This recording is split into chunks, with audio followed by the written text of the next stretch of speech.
ఆంధ్రప్రదేశ్లో గ్రామ వార్డు సచివాలయాల ఉద్యోగులకు ముఖ్యమంత్రి నారా చంద్రబాబు నాయుడు తీపి కబురు చెప్పారు. సాంఘిక సంక్షేమ శాఖపై సచివాలయంలో నిర్వహించిన సమీక్షలో సచివాలయాలు వాలంటీర్ల వ్యవస్థపై చర్చకు వచ్చింది. రాష్ట్రంలో గ్రామ వార్డు సచివాలయాల ఉద్యోగులు వాలంటీర్ల సేవలు మరింత సమర్థంగా వినియోగించుకునేలా ఆలోచనలు చేయాలని అధికారుల్ని చంద్రబాబు ఆదేశించారు.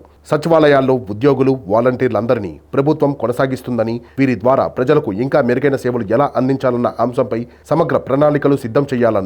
ఈ మేరకు ఆ దిశగా కసరత్తు చేయాలని మంత్రి డొల్లా శ్రీ బాలవీరాంజనేయ స్వామితో పాటు అధికారులను ముఖ్యమంత్రి ఆదేశించారు. మరో సమావేశంలో రాష్ట్రంలో ఆర్థికంగా అత్యంత వెనుకబడి ఉండే దళిత వర్గాలకు ఆర్థిక భద్రత కల్పించే కార్యక్రమాలు రూపొందించాలన్నారు ముఖ్యమంత్రి చంద్రబాబు. అత్యంత పేదరికంతో ఉండే ఈ వర్గానికి మళ్లీ ఊతంగా నిలవాల్సిన అవసరం ఉందని, వారికి పేదరికం నుంచి బయటపడేందుకు అవసరమైన కార్యక్రమాలను తయారు చేయాలని అధికారుల్ని ఆదేశించారు. సాంఘిక సంక్షేమ శాఖపై సమీక్ష చేసిన సీఎం శాఖ పనితీరు, పథకాల అమలుపై చర్చించారు. విద్యా ఉపాధి అవకాశాల ద్వారా దళిత వర్గాల జీవితాల్లో మార్పులు తీసుకురావచ్చని అభిప్రాయపడ్డారు. ప్రధానంగా ఎస్సీ కార్పొరేషన్ ద్వారా రాయితీ రుణాల అందజేయడంపై చంద్రబాబు అధికారులతో చర్చించారు. 2014-19 మధ్య అప్పటి తెలుగుదేశం పార్టీ ప్రభుత్వ హయాంలో అంబేద్కర్ ఓవర్సీస్ విద్యానిధి, best available schools, civil services శిక్షణ కోసం ఎన్టీఆర్ విద్యా ఉన్నతి, చంద్రన్న పెళ్లి కానుక వంటి పథకాలు అమలు చేసిన విషయాన్ని చంద్రబాబు గుర్తు చేశారు. ఈ పథకాల ద్వారా ఎంతో మందికి లబ్ధి జరిగిందని, ఆ తర్వాత ఈ పథకాలను రద్దు చేయడంతో నష్టం జరిగిందన్నారు. ఆయా పథకాల కారణంగా దళిత కుటుంబాలకు నిర్దిష్టంగా కలిగే ప్రయోజనంపై ప్రణాళికను సిద్ధం చేసుకురావాలని ముఖ్యమంత్రి అధికారులకు సూచించారు.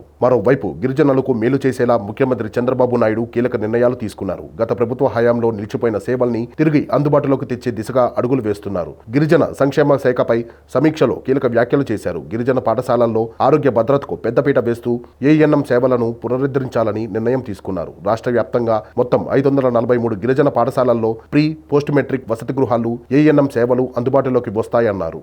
గ్రామ వార్డు సచివాలయాల్లో ఉన్న ఏఎన్ఎంలను డిప్యుటేషన్పై ఆయా ప్రాంతాల్లో నియమించేందుకు గ్రీన్ సిగ్నల్ ఇచ్చారు. 2014-19 మధ్య టీడీపీ ప్రభుత్వ హయాంలో అమలు చేసిన ఆదివాసీ గర్భిణీ వసతి గృహాలను పునరుద్ధరించాలని అన్నారు. ఇకపై ఎక్కడా గిరిజన ప్రాంతాల్లో డోలీ మోతలు కనిపించకూడదని, అవసరమైన ప్రతి చోట్ల ఫీడర్ అంబులెన్సులను ఏర్పాటు చేయాలని ముఖ్యమంత్రి ఆదేశించారు. గిరిజన యువతకు ఉపాధి కల్పించేందుకు మరింత సాంకేతికతతో వైటీసీల్లో నైపుణ్య శిక్షణ అందించాలన్నారు చంద్రబాబు. గిరిజన సహకార సంస్థ ద్వారా అరకు కాఫీ ఉత్పత్తి, సరఫరాపై ఆరా తీశారు. టీ టైం తరహాలో అరకు కాఫీని ఊరూరా ప్రమోట్ చేయాలని, దీనికి అవసరమైన సమగ్ర ప్రణాళికతో రావాలని అధికారులను ఆదేశించారు. లంబసింగిలో మ్యూజియంను త్వరగా పూర్తి చేయాలని సూచించారు. గంజాయి ఎక్కడా కనిపించకూడదని, ట్రాకర్, జీసీసీ, ఐటీడీఏ సంస్థల కార్యకలాపాల వేగం పెరగాలని అన్నారు. వచ్చే నెలలో జరిగే అంతర్జాతీయ గిరిజన దినోత్సవాన్ని ఘనంగా నిర్వహించాలని అధికారుల్ని ఆదేశించారు.